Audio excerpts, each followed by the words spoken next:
Добрый день, дорогие друзья! Я приветствую вас на нашем канале.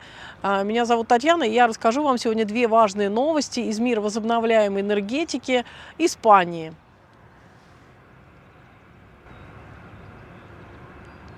Первая новость, дорогие друзья, такая не очень приятная, связанная с возобновляемыми источниками энергии в Испании, связана с тем, что за последнее время прослеживается тенденция резкого снижения цены за вырабатываемую электроэнергию вот на этих солнечных плантациях. К чему это может привести? Это может привести к тому, что инвесторы, которые вкладываются в это, они будут получать меньшую прибыль, ну и, соответственно, возврат денежных средств будет происходить медленнее. Соответственно, срок окупаемости растянется, и вы понимаете, то есть, когда люди создают какой-то проект, рассчитывают на определенный возврат денежных средств, то вот это вот удлиняется период. Эта тенденция прослеживается уже не первый месяц. Сейчас, дорогие друзья, вы увидите первую такую диаграмму. Здесь вы видите столбики, и крайне правый говорит о том, какова же цена была за март месяц 2024 года. И здесь мы видим, что менее 25 евро за мегаватт. И следующий слайд мы увидим, это уже средняя дневная стоимость, то есть 5 евро 66 центов левая часть этого слайда, это цена 5 евро 66 центов, это цена за мегаватт. Ну, соответственно, вы можете рассчитать, какова будет цена за киловатт. Я думаю, что это несложно. Я думаю, что нас смотрят как раз-таки специалисты в этой сфере. Поэтому вы рассчитаете. То есть тенденция снижения, она видна. И в условиях такой снижающейся цены за электроэнергию, которая вырабатывается солнечными плантациями, инвесторы, которые уже вложились, они должны, соответственно, выработать свою стратегию, как-то адаптироваться к этим условиям, ну и стратегию, соответственно, дальнейших каких-то своих действий. Ну а тот, кто планирует вкладываться в такие вот солнечные плантации с целью, ведь все же мы вкладываем деньги для того, чтобы получать прибыль какую-то, то есть мы инвестируем, инвестиции – это сохранение и приумножение нашего капитала, стало быть, мы хотим не просто вложить, мы хотим зарабатывать на этом деньги, поэтому мы, потенциальные инвесторы, мы должны оценивать заранее все риски, оценить обстановку, учитывать экономические факторы в том числе, не только в Испании, но вообще макроэкономику, и вот такие вот факторы можно провести параллель с Южной Австралией, например. Там была такая же тенденция, там тоже была подобная ситуация. Сейчас я немножечко тоже этого коснусь. Зависит это от трех факторов. Вот это вот падение цены, это от роста солнечной генерации. Насколько я знаю, это больше 100% даже. Читала я такие данные экономические. Это снижение цены на газ и снижение спроса. Все мы знаем экономику, мы изучали, многие из нас, экономику такую глобальную, поэтому мы знаем, что чем больше предложений на рынке, чем меньше спрос, соответственно, цена что делает? Цена падает, правильно, и наоборот. Поэтому законы экономики никто не отменял. Избыток генерации идет из каких факторов? Из того, что сейчас в Испании идет, как мне кажется, бум строительства солнечных плантаций. И не только солнечных плантаций, но и солнечных систем домашнего употребления. Соответственно, делаются виртуальные солнечные станции для различных, может быть, не только семей, но и различные дома, коммунидады. Это могут быть даже, как в Южной Австралии, населенные пункты, которые строят свои солнечные электростанции. И это вело к тому, что цена на электроэнергию падала не только у тех, у кого была своя виртуальная солнечная электростанция или солнечные плантации, но и вообще у всех жителей, у всех потребителей. То есть это не значит, что в Испании повторится та же система, потому что каждая страна все-таки она индивидуальна, нужно учитывать различные факторы, но также нужно учитывать и человеческий фактор, который здесь есть, который тоже влияет на развитие каких-то законов, на принятие законов или на принятие решений, во всяком случае. Испания, она децентрализованная страна, несмотря на какие-то центральные решения, есть различные коммунидады, в которых по этому вопросу тоже различные свои какие-то нормативы, положения, принимаются различные решения. Если в одном коммунидаде это все достаточно хорошо двигается, в другом, наоборот, тормозится. То есть Ну, вот такие тоже есть моменты. Может быть, немножко демотивирует этот сектор, а тех потенциальных инвесторов заставляет задуматься и просчитать все риски, оценить возможность поднятия все-таки цены. Но, на мой взгляд, это может быть не произойти скоро, быстро и резко вверх. Почему? Потому что все-таки, я уже вам сказала, что есть избыточная генерация, потому что сейчас достаточно много, я знаю, проектов, которые проектируются, строятся, и когда они будут все введены в эксплуатацию, соответственно, генерация станет еще больше. Но если учитывать еще то, что сейчас очень много ставят солнечные панели и коммунидады, различные урбанизации, я уже сказала, и частники, и, в общем-то, это пользуется спросом. И вот госпиталя я смотрю, и, пожалуйста, сзади у нас тоже про это я тоже скажу, завод, который опреснительный в городе Тревьеха, также используют это. В общем, это все ведет к тому, что люди, во-первых, мы имеем большую генерацию, во-вторых,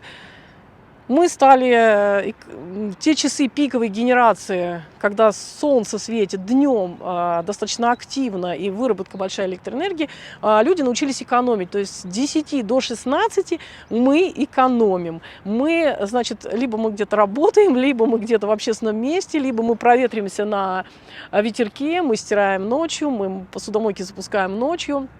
Воду в бойлерах греем в поздний период времени. То есть мы научились все оптимизировать свои пользования с электроэнергией, наверное, да, то есть разумно пользоваться. Кондей мы запускаем ночью, когда спим, когда жарко, ну и так далее. То есть вот такая вот ерунда происходит, то есть в пиковые моменты пика мы как раз-таки не используем активно электроэнергию. Также нужно сказать, что развивается и ветроэнергетика, поэтому вот на это пиковую генерацию влияет еще и это. Мы не можем учитывать только фотовольтаику, мы учитываем еще и эолику, да, Алексей мне подсказывает, эолику. Поэтому вот так вот, дорогие друзья. А эта сфера тоже очень развивается. Поэтому вот первый момент у нас такой, который связан именно вот с такими изменениями. Я уже сказала про человеческий фактор, который на это влияет. Вот как раз с этим будет связано второй такой момент, о котором я тоже сейчас вам расскажу. И для частников, для нас, для физлиц, для нас продажная цена, то есть мы покупаем электроэнергию днем, дневная цена у нас стала дешевле. У нас была год назад 21 цент, сейчас у нас 16 центов. Вот как-то так, дорогие друзья. Да, ну это хорошо для физлиц, потому что если у нас будет больше таких плантаций, наверное, больше солнечных панелей в частном, так сказать, тоже использовании, цена будет падать для всех практически физлиц.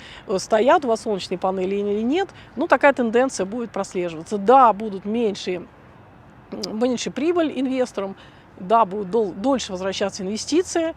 Здесь взвешивать только вам, инвесторам, стоит игра свеч или нет. Всегда есть риски в любом бизнесе, всегда есть риски.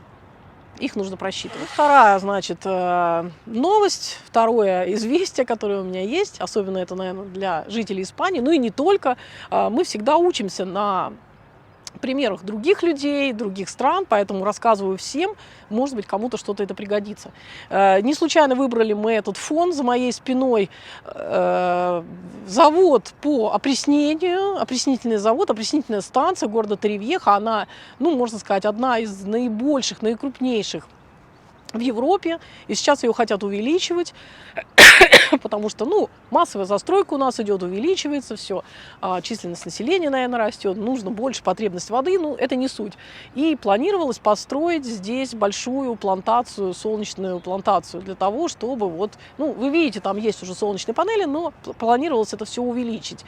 И на днях мы проезжали недалеко отсюда, Сан-Мигель-де-Салинос, и видели там, вот сейчас вы увидите, вот такие плакаты мы видели на каждом доме практически, на всех заборах. То есть люди протестуют против строительства вот такой вот плантации солнечных панелей. 3000 человек вышло на демонстрацию, и мы читали об этом в новости недавно, с целью прекратить и даже не начинать строительство, прекратить планирование строительства вот такой плантации солнечных панелей для того, чтобы вот этим, как бы было заявлено, питать вот эту вот опреснительную станцию. Ну, может, она будет увеличиваться, я не знаю. Вот, поэтому нужно всегда учитывать и такой человеческий фактор, потому что горсовет, он действительно сейчас разрабатывает план приостановки этого строительства, а может быть вообще прекращения этого строительства. Здесь я не знаю, но к населению, конечно, здесь всегда прислушиваются, во всяком случае, мне кажется. И, как я уже сказала, что есть вот законы Испании, а есть в коммунидаде свои какие-то также принятие решений, потому что это все децентрализовано, это может отпускаться все местным каким-то властям, как вот власти местные решат.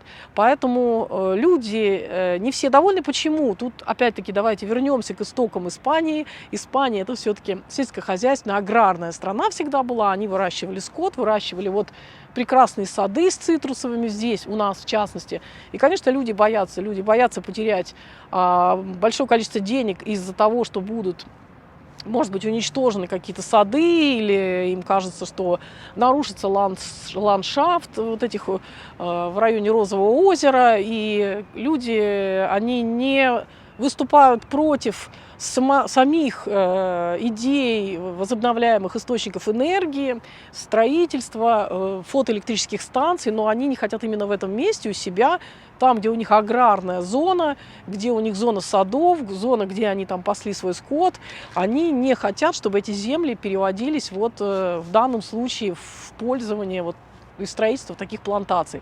Поэтому это тоже очень тонкий фактор, который нужно учитывать при, наверное, там, я не знаю, при покупке земель, при вкладывании куда-то, при разработке инвестпроекта, в том числе и такой фактор, если вот есть сторонники этого, есть противники этого. Так всегда при каком-то развитии каких-то инноваций, прогресса всегда есть тот, кто против, но в принципе, может быть, частично люди и правы, что нужно сохранить сады, красивые виды Розового озера и так далее. Но все это палка такая вот о двух концах.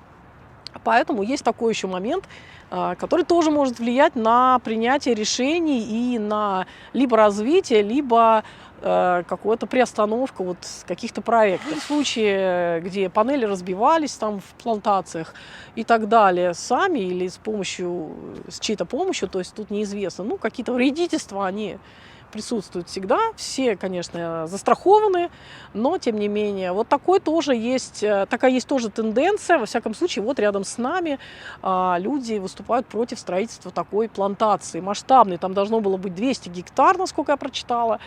И не знаю, как это разрешится. Будем информировать вас, возможно, если вам интересно. Хотела спросить вас, как вы к этому относитесь, к этой теме строительства солнечных плантаций, перспективно это или нет, портит это экологию или нет, как вы считаете, кто прав?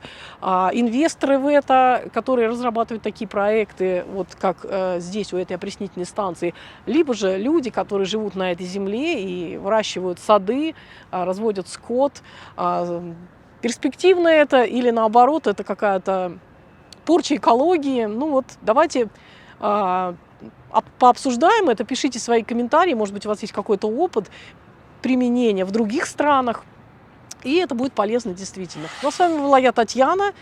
Буду для вас вести новости на этом канале, связанные с солнечной энергетикой, с возобновляемыми источниками энергии. Пишите свои комментарии, вопросы. С удовольствием ответим на все ваши вопросы. Всем удачи, добра, хорошего настроения. Увидимся вновь на нашем канале.